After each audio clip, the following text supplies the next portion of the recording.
ចឹងទីនេះយើងសិក្សាអំពី long form និង short form បាទ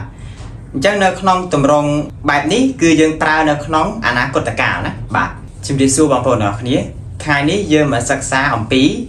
បាទ long form and short form បាទ long form ដោយបងប្អូនបានដឹងអញ្ចឹងគឺវាមានទម្រង់វែងចំណែកឯ short form គឺទម្រង់ខ្លីឬក៏យើងហៅថាទម្រង់កាត់ដូច្នេះក៏មកអង្គយូរចូលទៅសិក្សាទាំងអស់គ្នាបាទ I will បាទអញ្ចឹងទីនេះយើងហៅថា long form បាទចំណែកឯទម្រង់កាត់វិញនេះ I'll បាទអានេះយើងហៅថាទម្រង់កាត់បើអង់គ្លេសយើងថា short form បាទប្រែដូចគ្នាខ្ញុំនឹងប្រែដូចគ្នាគ្រាន់ថាមួយទម្រង់វែងមួយទៀតទម្រង់ខ្លីយើងងាយចឹងណាបាទមកមួយទៀត you will ប្រែថាអ្នកនឹង you'll ចឹងអាន you'll ប្រែថាអ្នកនឹងណាបាទប្រែដូចគ្នាណាមកមួយទៀត we will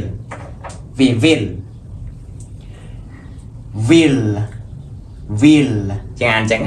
will បាទប្រែថាយើងនឹងណាមក they will ពួកគេនឹងចំណែកឯ short form ជាងអានថា they'll ប្រែថាពួកគេនឹងណាតោះមកដល់ទីនេះគឺ he will short form យើងថា he'll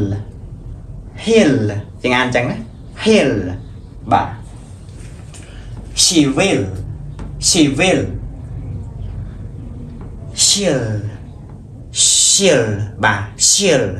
ប្រែដូចគ្នាណានាងនឹងមួយទៀត it will it'll យើងអានចឹងវិញណា it'll បាទដូច្នេះតកតងនឹង long form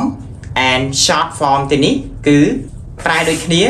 តែរបៀបអាននឹងខុសគ្នាបាទអញ្ចឹងទីនេះយើងសិក្សាអំពី long form និង short form បាទអញ្ចឹងនៅក្នុងទម្រង់បែបនេះគឺយើងប្រើនៅក្នុងអនាគតកាលណាបាទដូច្នេះបើសិនជាបងប្អូនចាប់អារម្មណ៍ថ្នាក់ beginner បងប្អូនគ្រាន់តែ comment ពាក្យថា OK នៅខាងក្រោមវីដេអូបន្តមកទៀតនឹងទទួលបានព័ត៌មានសិក្សាបាទជួបគ្នាវីដេអូក្រោយ